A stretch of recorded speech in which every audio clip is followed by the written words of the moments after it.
Staff Sergeant Marcus Rodriguez checked his gear one final time as the helicopter roared through the Afghan night sky.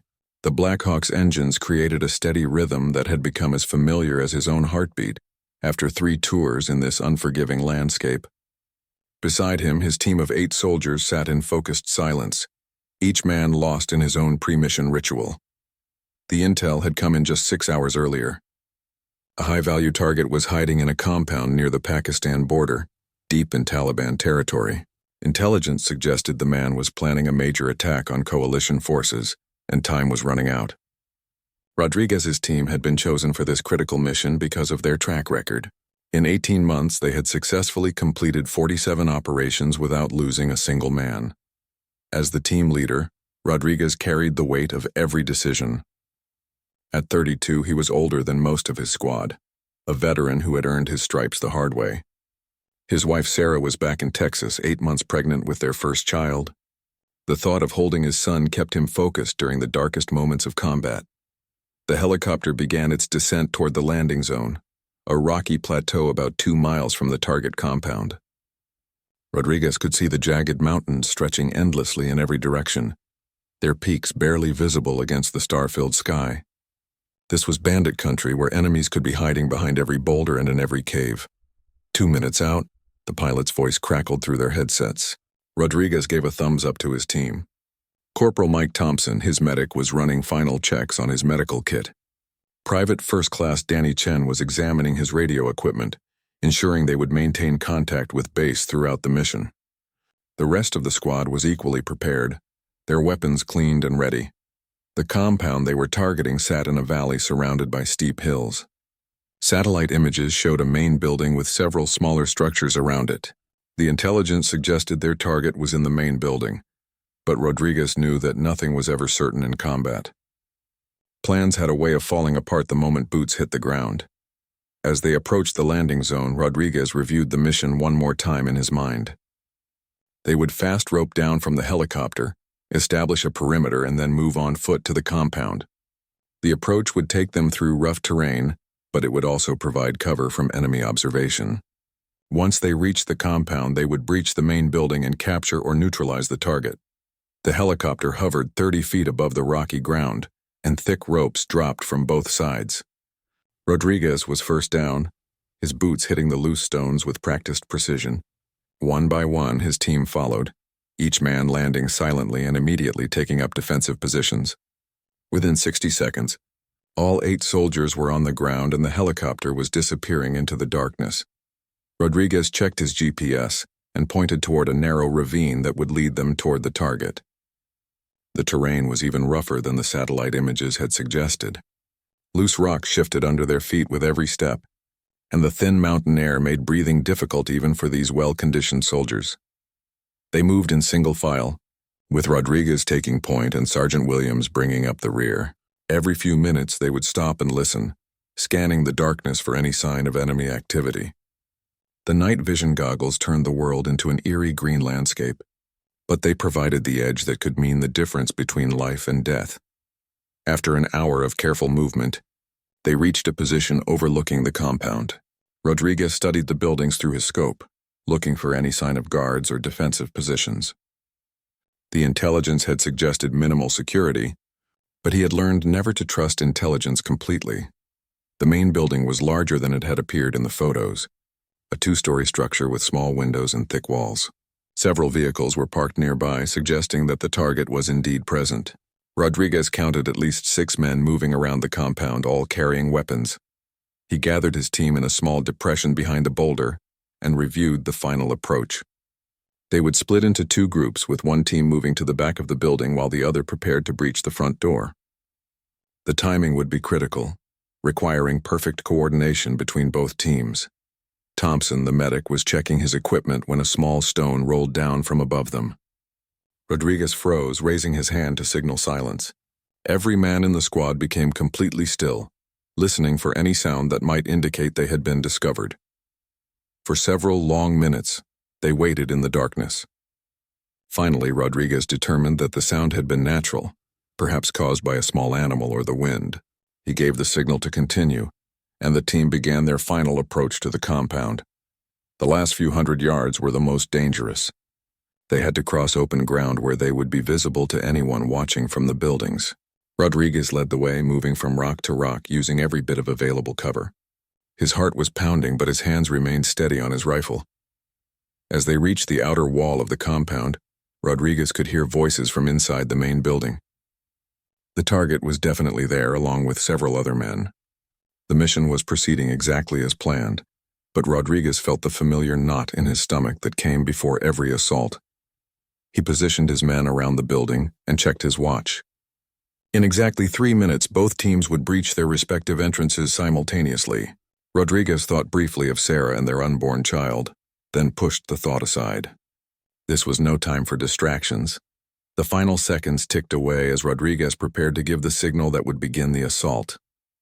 Everything they had trained for, everything they had prepared for would come down to the next few minutes. 8 American soldiers were about to enter a building filled with enemy fighters. Knowing that not all of them might make it out alive, Rodriguez raised his hand, ready to give the signal that would change everything.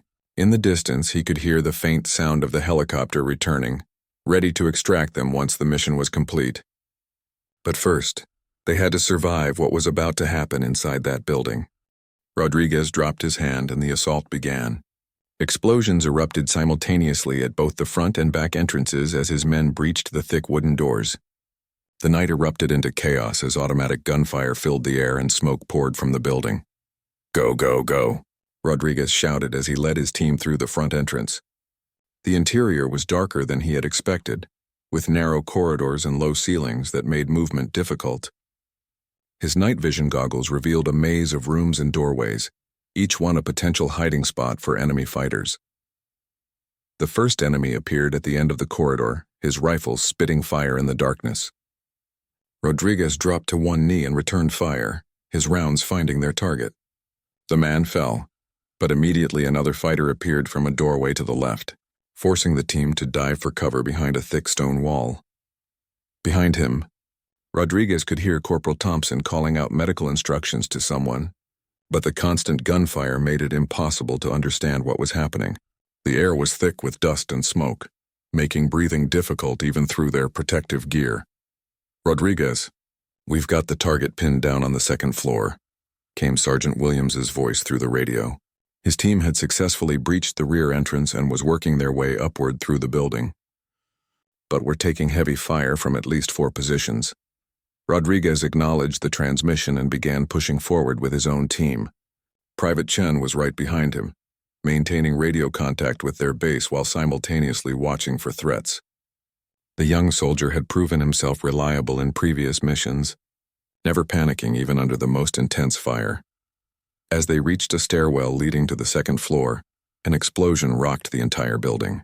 Rodriguez felt the floor shake beneath his feet and heard the ominous cracking of stressed concrete. Dust and debris rained down from the ceiling, and several lights that had been working went out completely. "What was that?" Thompson shouted from behind them. "RPG, probably from outside," Rodriguez replied, checking his team for injuries. Everyone seemed to be intact, but the building was clearly taking damage. They needed to complete the mission and get out before the structure became unstable. The stairwell was narrow and exposed, providing no cover if enemy fighters were waiting above. Rodriguez knew that sending his men up those stairs could be sending them to their deaths, but they had no choice. The mission had to be completed. He was preparing to lead the way up the stairs when another massive explosion shook the building. This one was much closer, possibly from the second floor itself. The sound of cracking concrete was now constant, and Rodriguez could see cracks appearing in the walls around them. "Sir, we need to evacuate," Chen said, his young face showing concern behind his protective goggles. "This building isn't going to hold much longer." Rodriguez was torn between completing the mission and protecting his men. The target was somewhere above them, but the building was clearly becoming unstable. Every instinct told him to get his team out before it was too late, but years of training had taught him the importance of completing the mission. "Williams, what's your status?" He called into his radio. Static filled his earpiece for several seconds before Williams's voice came through, strained and barely audible. "We're pinned down on the second floor. Lost contact with Jackson and Martinez. The whole floor is coming apart." That made the decision for Rodriguez. Two of his men were missing, possibly trapped somewhere in the collapsing building. There was no question now about what they had to do. They were going up those stairs regardless of the risk. Rodriguez started up the stairwell, his rifle ready for any threat that might appear. Each step creaked ominously under his weight, and he could feel the entire structure swaying slightly with each movement. Behind him, his remaining team members followed in single file, each man knowing that these might be the last steps they ever took. The second floor was a disaster zone. Huge chunks of concrete had fallen from the ceiling, and several walls had partially collapsed. The air was so thick with dust that their night vision equipment was almost useless. Rodriguez switched to his flashlight, knowing that the light would make him a target but having no other choice. "Williams, where are you?" he called out, his voice echoing strangely in the damaged space. "Northeast corner," came the reply. "But be careful, the floor isn't stable. We lost Jackson when a section gave way about 10 minutes ago." Rodriguez felt his heart sink. Jackson was one of his best men, a 24-year-old from Oregon who had saved the lives of 3 civilians during their last mission. The thought of losing him was almost unbearable, but Rodriguez forced himself to focus on the task at hand. They made their way carefully across the unstable floor, testing each step before putting their full weight down. In several places, they could see straight through, to the first floor where sections of the concrete had completely collapsed. They found Williams and 2 other team members crouched behind an overturned table in what had once been a large room. All 3 men were covered in dust and debris, and Williams had a nasty cut on his forehead that was bleeding steadily. "Where's Martinez?" Rodriguez asked. Williams pointed toward a pile of rubble in the corner of the room. "Under there. We can hear him moving, but we can't get to him. Every time we try to move the concrete, more comes down." Rodriguez assessed the situation quickly. The pile of rubble was enormous, easily weighing several tons. Even if they had the proper equipment, it would take hours to safely remove enough concrete to reach Martinez. And they didn't have hours. The building was continuing to deteriorate, and their extraction helicopter would be returning soon. But Rodriguez had never left a man behind, and he wasn't about to start now. He began examining the pile of rubble, looking for a way to reach Martinez without bringing the entire ceiling down on top of them. "Martinez, can you hear me?" he called out. A weak voice came from somewhere deep in the pile. "I'm here, Sergeant. My legs are pinned, but I think I can move if we can get some of this weight off me." Rodriguez turned to his team. These men had followed him through dozens of missions, trusting him with their lives time and time again. Now he was asking them to risk everything for one man, in a building that could collapse at any moment. "We're getting him out," Rodriguez said simply. "Chen, get on the radio and tell base we need additional extraction time. Williams, you and Thompson start moving the smaller pieces. I'll work on the heavy stuff," nobody argued. They all knew the risks, but they also knew that leaving Martinez behind was not an option. As Rodriguez began the dangerous work of moving chunks of concrete, he could hear more explosions in the distance, suggesting that enemy reinforcements were arriving. Time was running out, and the building was falling apart around them. But Staff Sergeant Rodriguez and his team were determined to save their brother, no matter what the cost. Rodriguez and his team worked frantically to move the concrete chunks that trapped Martinez. Each piece they removed seemed to cause 2 more to shift and settle deeper into the pile. Sweat poured down Rodriguez's face despite the cold mountain air filtering through the damaged walls. "I can feel my legs a little more," Martinez called out weakly from beneath the rubble. His voice sounded strained, and Rodriguez could hear the pain he was trying to hide. The young soldier had been with the team for 8 months, and his dedication had earned the respect of every man in the squad. Thompson, the medic, was examining the pile with professional eyes, trying to determine the safest way to extract their trapped teammate. "If we can get that big piece off his chest, I think we can pull him out," he said, pointing to a massive chunk of concrete that seemed to be the keystone, holding the entire pile together. Williams was monitoring the radio, keeping in contact with their base while watching for any sign of approaching enemy forces. The explosions outside had stopped, but that could mean the enemy was preparing for a coordinated assault on the building. "Base, this is Alpha Team," Williams spoke into his radio.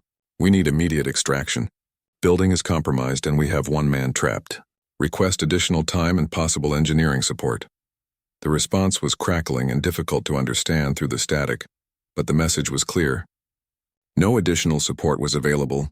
and the extraction helicopter would only wait for 30 more minutes before the risk became too great. Rodriguez felt the weight of command pressing down on him like the concrete that trapped Martinez. 30 minutes might be enough time to free their teammate, but it would also put the rest of the team at enormous risk. The building was continuing to deteriorate, and enemy forces were likely regrouping for another attack.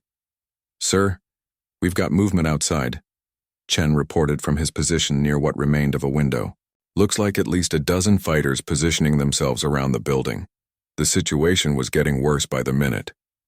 They were trapped in a collapsing building with enemy forces surrounding them and one man pinned under tons of concrete.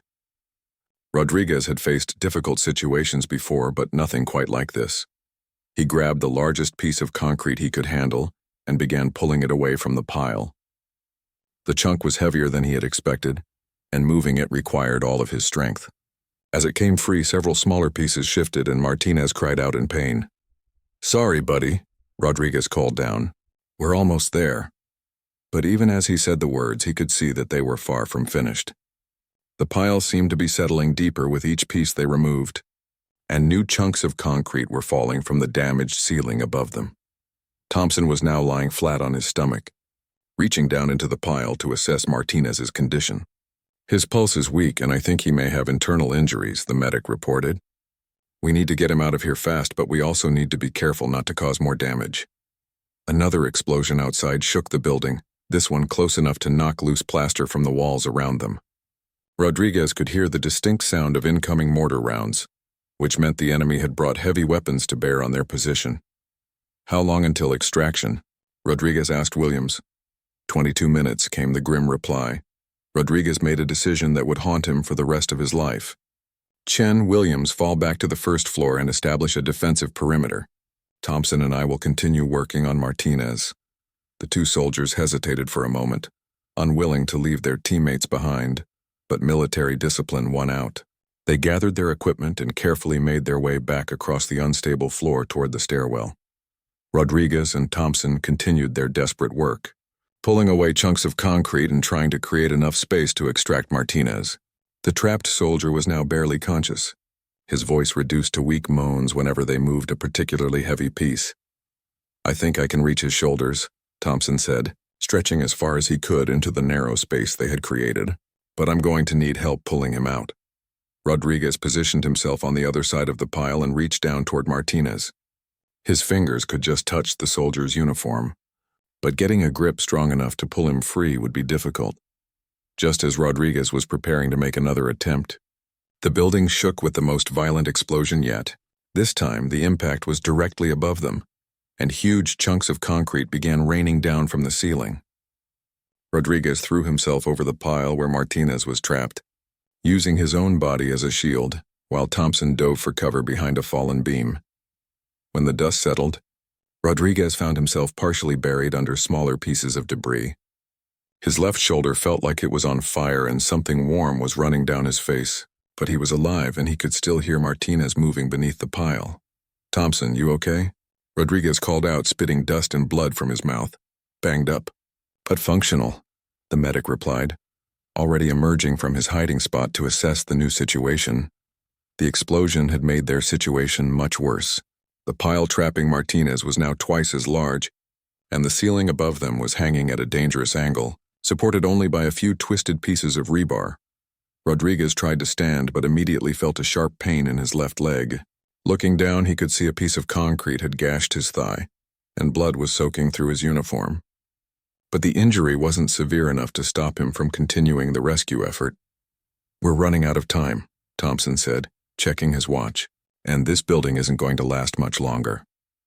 Even as he spoke, they could hear the ominous groaning of stressed concrete and the sharp cracking sounds that indicated structural failure was imminent. Rodriguez knew that they probably had only minutes before the entire floor collapsed, taking all three of them with it. But Martinez was still alive somewhere beneath that pile of concrete, and Rodriguez refused to abandon him. He began pulling away debris with renewed urgency, ignoring the pain in his shoulder and leg. Thompson joined him, and together they made surprising progress despite the desperate circumstances. "I can see his face," Thompson suddenly announced. "Martinez, can you hear me?" A weak voice came from the depths of the pile. "Still here, Doc, but I don't think I can feel my legs anymore." Rodriguez felt his heart sink. If Martinez had suffered spinal damage, moving him incorrectly could paralyze him permanently. But leaving him here would certainly mean death. When the building collapsed, the sound of gunfire from the first floor indicated that Chen and Williams were now engaged with enemy forces that had entered the building. Rodriguez and Thompson were running out of time, and their escape route was about to be cut off. Rodriguez made another desperate decision. They were going to pull Martinez out, regardless of the risk to his spine. It was their only chance of getting him out alive. "Thompson, on my count we pull him straight up," Rodriguez said, getting the best grip he could on Martinez's shoulders. But before they could make the attempt, another massive explosion rocked the building.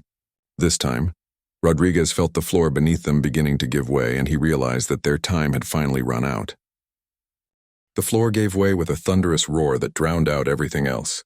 Rodriguez felt himself falling through space, surrounded by chunks of concrete, twisted metal, and clouds of choking dust. Time seemed to slow down as he plummeted into the darkness below, his mind registering the sensation of weightlessness even as his body was battered by falling debris. He hit the ground hard, his left side taking the brunt of the impact. Pain exploded through his ribs and shoulder as more concrete crashed down around him. Something heavy struck his helmet and stars erupted across his vision. For several seconds, he couldn't tell which way was up or even if he was still alive. When the noise finally stopped, Rodriguez found himself buried under a pile of rubble in what had once been the first floor of the building. His legs were pinned by a massive concrete beam, and smaller chunks of debris covered most of his body. Every breath sent sharp pains through his chest, suggesting broken ribs. "Thompson," he called out, his voice barely a whisper in the dusty air. Martinez, silence answered him. Rodriguez tried to move his arms and discovered that his right arm was free, though his left was trapped beneath concrete. Using his good arm, he began pushing away smaller pieces of debris, trying to create some breathing space around his head and chest. The air was thick with dust that made every breath painful and difficult. Rodriguez could taste blood in his mouth, and something warm was running down his forehead. His vision was blurry, and he was having trouble focusing on anything for more than a few seconds at a time. As his head began to clear, Rodriguez became aware of voices somewhere above him. At first he thought it might be his team members, but as he listened more carefully, he realized the voices were speaking a language he didn't recognize. Enemy fighters had entered the collapsed building and were searching through the rubble. Rodriguez forced himself to remain completely still, knowing that any sound could give away his position. The voices grew closer, and he could hear boots crunching on loose concrete just a few feet above where he lay trapped. If they found him, he would be captured or killed, and any chance of rescue would disappear. The pain in his chest was getting worse with each breath, and Rodriguez suspected he had more than just broken ribs. Something was seriously wrong inside his body, and he could feel his strength slowly ebbing away. But he fought to stay conscious, knowing that falling asleep might mean never waking up. Time became meaningless in the darkness beneath the rubble. Rodriguez couldn't tell if minutes or hours were passing as he lay trapped in his concrete prison. The voices above came and went, sometimes close enough that he could hear individual footsteps, sometimes distant enough that he wondered if he was imagining them. His thoughts drifted to Sarah and their unborn child. He had promised his wife that he would come home safely from this deployment, that he would be there when their son was born. The image of holding his baby for the first time had sustained him through many difficult moments, but now it seemed like a dream that would never come true. Rodriguez tried to assess his situation objectively. His legs were completely pinned by the concrete beam, and he had no chance of freeing himself without help. His injuries were serious enough that he might not survive much longer without medical attention. And even if his team was still alive, they had no way of knowing where he was buried in the collapsed building. But Rodriguez was a fighter, and giving up was not in his nature. He began systematically testing every part of his body that he could move, looking for any advantage that might help him survive or signal for help. His right arm was functional, though weak.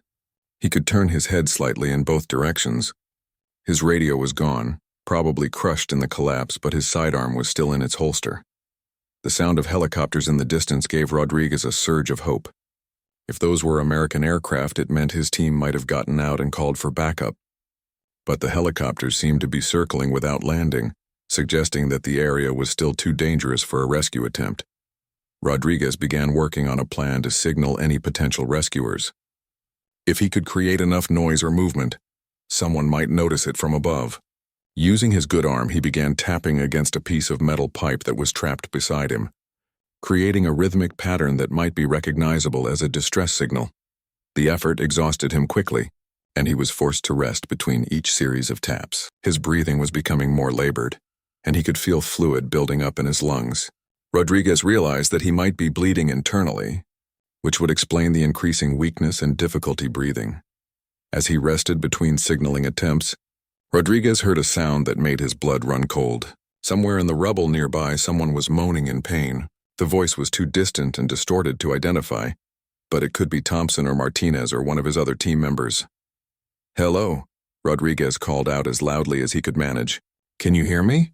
The moaning stopped for a moment, then resumed with slightly more urgency. Someone was definitely alive in the rubble, but they were either too injured or too trapped to respond clearly. Rodriguez faced another impossible decision. He could continue trying to signal for rescue from above, or he could attempt to make contact with whoever was trapped nearby. His weakening condition meant he probably didn't have the strength to do both effectively. The moaning came again, and this time Rodriguez was sure he heard his name being called. Someone was calling for help, and they knew he was there. Rodriguez made his choice and began working his way through the debris, using his one good arm to push aside smaller chunks of concrete. Progress was agonizingly slow and painful.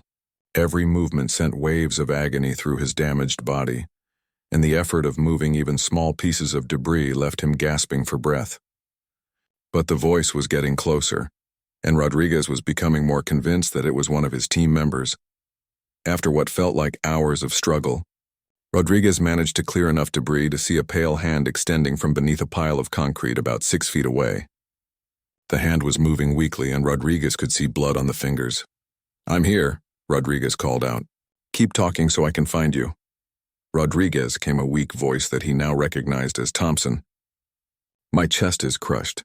Can't breathe." Rodriguez realized that his medic was in even worse condition than he was.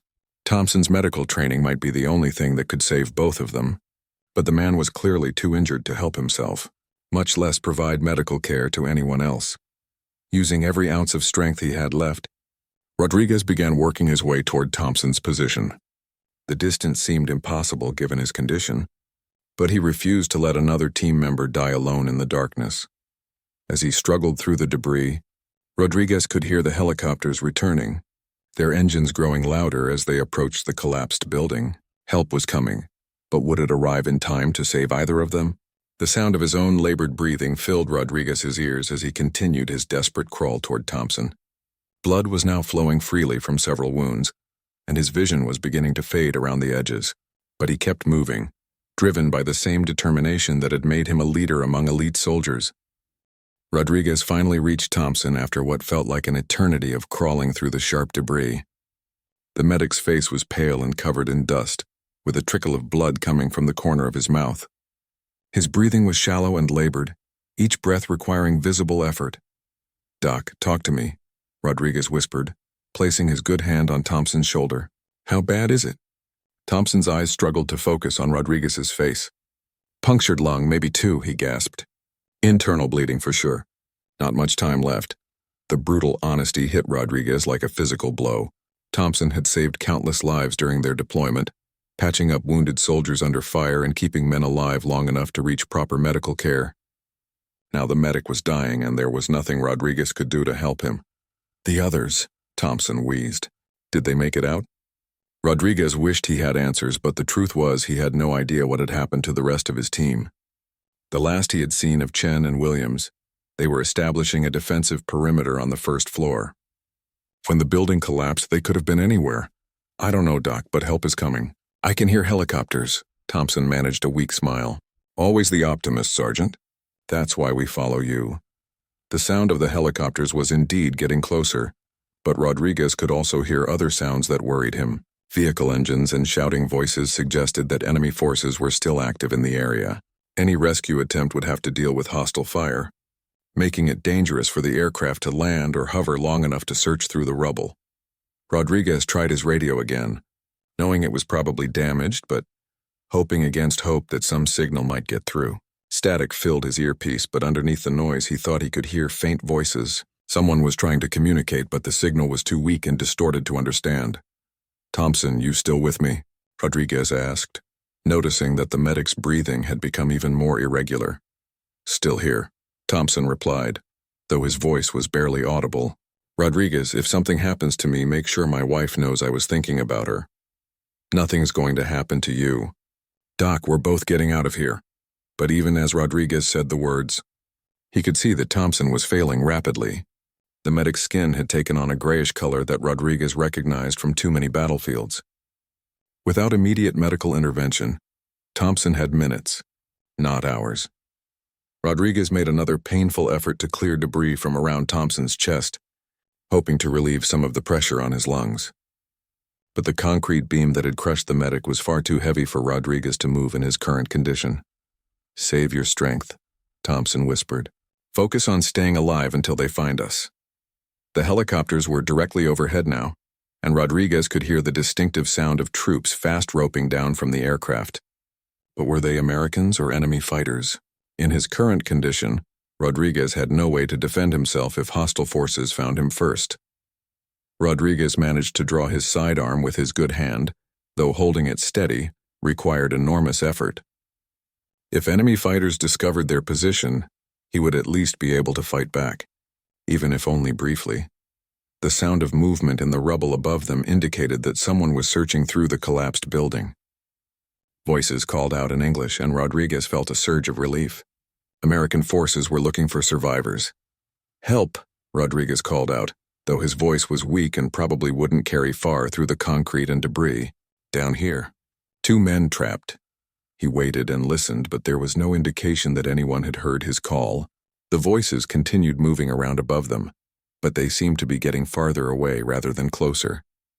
Rodriguez tried calling out again, putting every bit of remaining strength into his voice. "American soldiers trapped below. We need immediate assistance." This time he heard a response, though it was distant and muffled. Someone had heard him and was trying to communicate. But Rodriguez couldn't make out the words clearly enough to understand what they were saying. Thompson's breathing had become so quiet that Rodriguez had to put his ear close to the medic's mouth to confirm he was still alive. The man who had saved so many lives was hanging on by a thread, and time was running out. "Thompson, they're here," Rodriguez whispered. "American forces are searching for us. Just hold on a little longer." The medic's eyes opened slightly, and he managed to squeeze Rodriguez's hand with what little strength he had left. "Tell Sarah I love her," he whispered, referring to his own wife back home. "Tell her I was proud to serve." Rodriguez felt tears mixing with the blood and dust on his face. "You tell her yourself when we get out of here." But deep down, Rodriguez knew that Thompson was dying. The medic had given everything he had to save others throughout their deployment, and now his own injuries were beyond what even his medical training could overcome. The sounds of the search operation were getting more organized above them. Rodriguez could hear multiple voices coordinating the effort, and the sound of heavy equipment being brought in to move larger pieces of debris. Help was definitely coming, but would it arrive in time? Rodriguez used his sidearm to tap against the metal pipe again, creating the rhythmic pattern he hoped would be recognized as a distress signal. The effort left him exhausted, but he forced himself to continue the signaling at regular intervals. After several minutes of tapping, Rodriguez heard a clear response from above. Someone was tapping back using the same rhythm he had been creating. They had found his position, and rescue workers were directly overhead. "Thompson, they found us," Rodriguez said, shaking the medic gently. "Doc, can you hear me?" But Thompson's eyes had closed and his breathing had stopped. The medic who had dedicated his life to saving others had died just minutes before rescue arrived. Rodriguez felt a crushing sense of grief and failure, even though he knew there was nothing more he could have done. Thumb, sound of power tools and heavy machinery filled the air as rescue workers began the dangerous process of removing the concrete that trapped Rodriguez. He could hear voices calling down to him, asking about his condition and telling him to stay calm. "One man down here is KIA," Rodriguez called back, his voice breaking with emotion. "I'm injured but conscious. Be careful, the debris is unstable." As the rescue operation continued above him, Rodriguez held Thompson's still hand, and promised himself that he would survive to tell the world about the medic's courage and sacrifice. Thompson had died trying to save others just as he had lived, and his memory deserved to be honored. The sound of falling concrete indicated that the rescue workers were making progress, but Rodriguez was beginning to feel his own strength fading.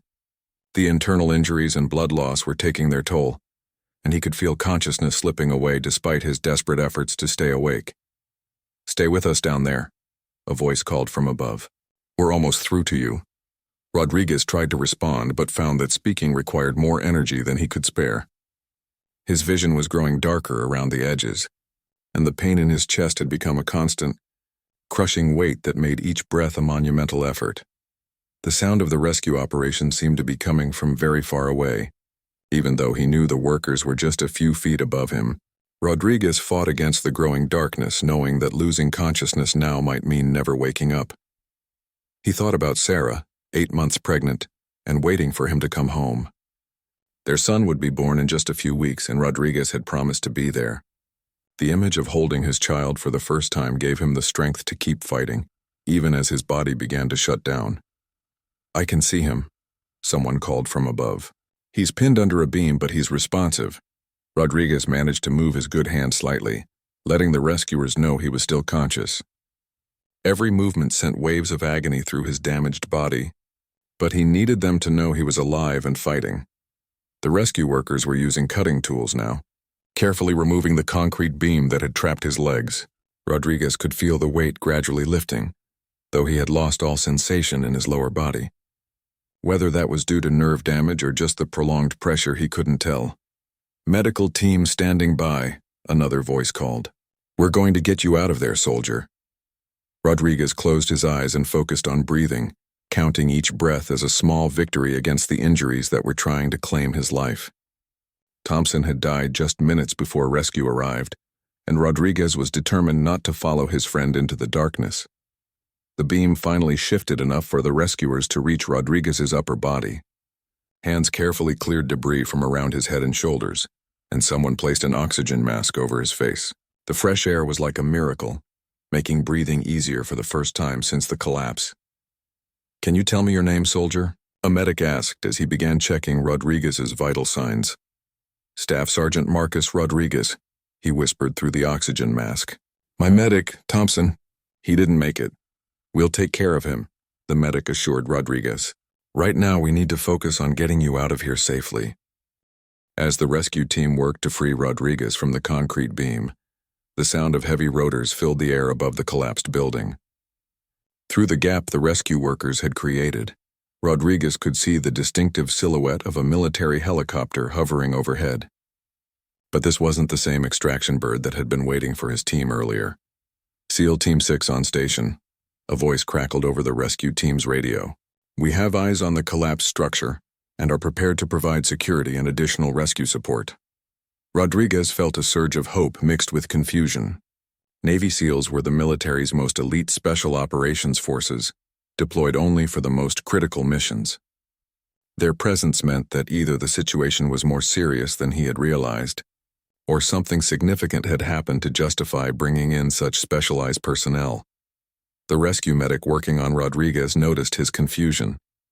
"Your team made it out," he explained while checking Rodriguez's pupils with a small flashlight. "3 survivors, but they reported you and another man were trapped in the collapse. Command sent in the SEALs to make sure we got you out safely."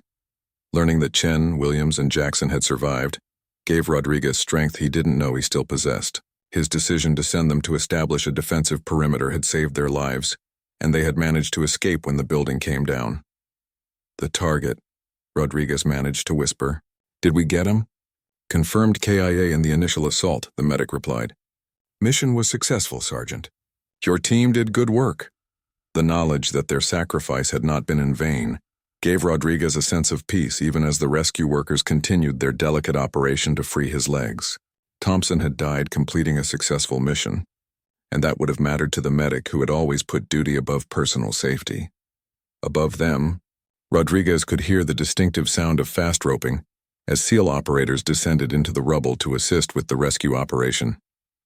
These men were legends in the special operations community, warriors who undertook missions that other units couldn't or wouldn't attempt.